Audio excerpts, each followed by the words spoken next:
Welcome back, viewers. You're watching India Tonight with me, Sumita, Kareer, and our top story tonight. While US Republican presidential candidate Donald Trump and Democratic opponent Kamala Harris will be debating on September 10th, setting up the first face-to-face match between these two rivals. Kamala Harris said in a post on X, previously Twitter, that she was looking forward to this debate after Trump, quote-unquote, finally committed. Remember, the atmospherics of the 2024 campaign have shifted at a remarkable speed. 3 weeks ago, many were predicting a landslide election win for Trump after his defiant response to an assassination bid. However, with Biden bowing out and Kamala Harris coming in, the Democratic campaign has suddenly seemed to have catapulted to an easy-to-call election into a tight race. Several polls are showing Harris in the lead now. She's also getting a lot of funding as well, superseding Trump. So all eyes now will be on the presidential debate.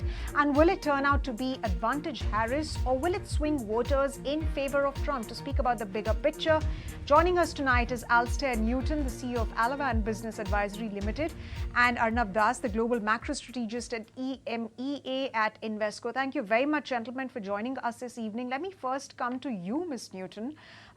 Newton. Fireworks, jibes, showdown expected at this presidential debate. But what would be Trump and Harris's vulnerabilities in this debate? This definitely is going to be a far cry from what we saw when the debate happened between Biden and Trump.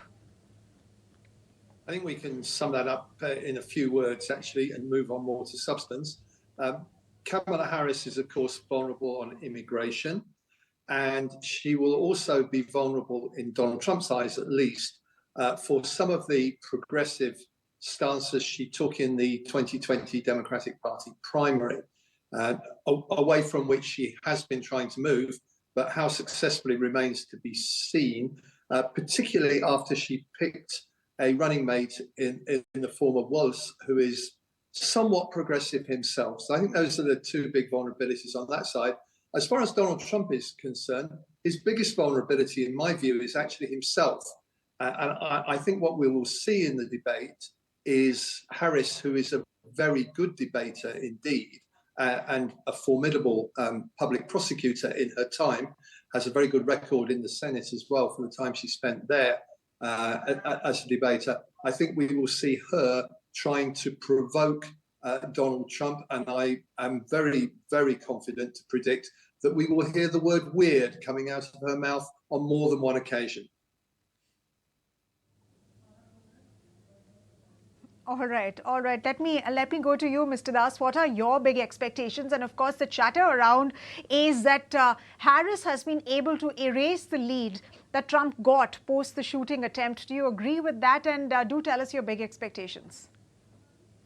Yeah, well, I think the numbers, the poll numbers do show that, right? That, as you were saying before, it looked like a foregone conclusion, and now it's a bit of a dead heat. And in fact, some of the betting odds have Kamala Harris and the Harris-Walz ticket beating the Trump-Vance ticket. I think that may be, as some people are saying, a bit of a sugar rush that comes from this very surprising turn of events in which, as you said, Joe Biden has bowed out, and there's a reinvigorated Democratic Party, a much more active ticket, and a lot of momentum in the coverage and in the focus in the political system, in the media, and maybe to some extent in the markets as well, but maybe not quite yet in the politics itself and among voters, right? I suspect, following on from what Alastair was saying earlier, that people haven't really made up their minds yet. The debates will, the swing voters haven't, and the debates will play a role. And I agree with Alastair's assessment of the vulnerabilities. I think the weird, creepy thing, they've found a way to recast what wasn't working, a kind of rather intellectual approach to Trump's challenges to democracy and the rule of law and so forth, to a rather more direct and kind of appealing message that I think people are getting the gist of, the people that are paying attention at the moment. So I do think it will be a dead heat. I think the thing is that it's hard to tell right now whether this rapid closing of the polls can be sustained throughout the remaining 3 months of the campaign, or whether things are going to get much closer still. So I think following on again from what Alastair said, each side is going to go directly for the jugular of the other side. The kind of intrusion into people's private lives, that is being foisted upon the American people by a packed Supreme Court, and a kind of hard right element or fundamentalist element in the Republican Party that is interfering with reproductive rights and basic personal freedoms, which hasn't been sort of enhanced. If anything, it's been made more dangerous, more challenging by the vice presidential pick. Right. Right, right. Let me come to you, Mr. Newton. Now, of course, this is going to be a tight fight between both the parties, between both the sides. But when you were saying that, many polls are actually favoring Harris over Trump. In fact, the Ipsos poll, if I were to quote, 42% ratings versus Trump's 37% in terms of the kind of funding that is being given to both the candidates. Of course, Kamala Harris again is leading. But, sir, this is also going to be an extreme test for Harris, as she's had a mixed record, earlier, plus the growing economic insecurity around the world. Harris being linked to everything unpopular that's been with the Biden administration. So a huge challenge for Kamala Harris as well, even though she might be turning out to be a popular candidate right now. Oh, you're absolutely right. I think the big challenge overall facing Kamala Harris is we don't have a clear idea on where she stands on economic policy.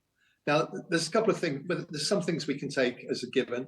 We can reasonably assume that she will continue Biden's tariff and spend approach embedded in the Inflation Reduction Act. We can reasonably assume that she will continue to impose swingeing tech sanctions against China. I don't think she will lift any of the Biden-era tariffs whatsoever, in fact. But let's keep in mind that ultimately, for all the other issues we're going to talk about, the Middle East, reproductive rights, immigration, and so on, it is still in many respects the economy which matters, most of all to American voters. Clearly, we've seen quite a bit of activity around the US economy and equity markets in particular in the last few days. Things may be settling down now. There is some concern about the US going into recession. I'm not an economist, so I'm going to be cautious what I'm going to say about this, but I do think there's been something of an overreaction in markets, and more especially with all due respect in the media. I don't think things are as bad as they've been painted in some corners. Nevertheless, as you said, and quite rightly, Kamala Harris has a job to do on persuading the American people that she is going to better manage the economy better than Donald Trump would be able to manage it, particularly since Americans tend to have a rather rosy view, not least because of what Mr. Trump himself continues to say about how the economy performed during the Trump era. And we also have to keep in mind that if Donald Trump is president, we really do have to take him at his word over tariffs and tarification and the impact which that could have on the economy. If Harris can get the message across, is going to leave him vulnerable on the economy as well. Right. Right. Right. Right, Mr. Newton, and let me take that economy question across to Mr. Das. Mr. Das, on the question of economy, like Mr. Newton is saying, that earlier this week, the markets were in the red, were swinging wildly. Then Feds have been navigating a red-hot inflation as well. Employment is soaring. And now, as Mr. Newton is also saying, that there are fears of the economy sinking into recession. I want to ask two-pronged question here. How important is the issue of economy for voters here? And in your opinion, is this going to favor Trump, given that, the U.S. economy has not doing very well since, the past few quarters? Look, I think the economy is clearly decelerating, but I think it's a bit of an overstatement that, to say that it's not doing that, not doing very well. A lot of the now cast measures of growth in the economy are running at fairly high rates. The Atlanta Fed has the economy growing at 2.9% at present. It is true that the unemployment rate has been ticking up, for quite some time now, but it's been ticking up slowly. And it seems to be because labor force participation is rising, and also because there is a surge in immigration that has taken place. So it's more about labor supply than labor demand, it would seem. I think it is clear that it is slowing down, but it's not clear that it's going into recession. And so I sort of agree with Alastair that there's been a bit of a shakeout that was an overreaction. The danger is that volatility returns and keeps financial conditions quite tight, and that slows down the economy. And then the Fed has to react, to that. At a time when things are politically polarized, even though Kamala is rising very sharply in the polls, there's still a very divided electorate.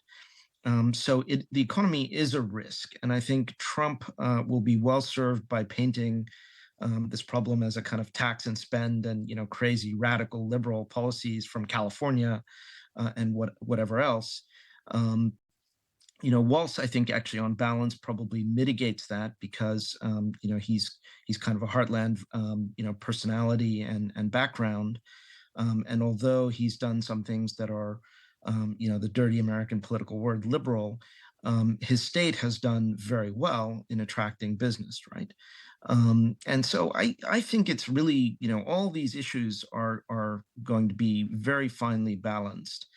And the economy is going to make a big difference, but I think it could go either way on the economy. Really, we just don't know because of the uncertainties in the data and in the markets.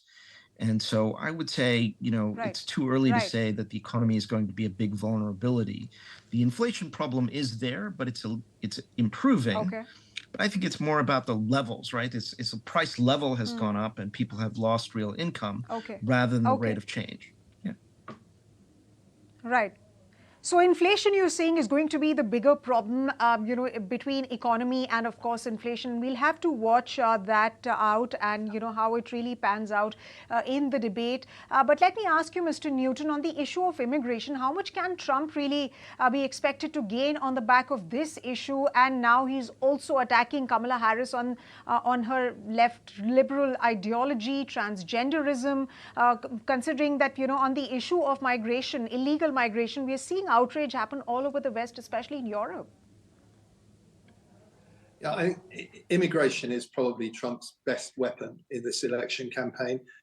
You've remarked about how it is a big issue throughout actually most of the developed world these days. So he does have the potential to hurt Harris with that. But what Trump has to do is to try to keep on the right messages for his own benefit. And so far, he has not done particularly well on that. If we think about his performance in the recent conference with the African-American media people and how he tried to cast doubt on Kamala Harris's ethnicity, that's really getting off message in a way which is not very helpful to him. It's exactly what I meant earlier when I said that in many respects, Trump is his own biggest vulnerability.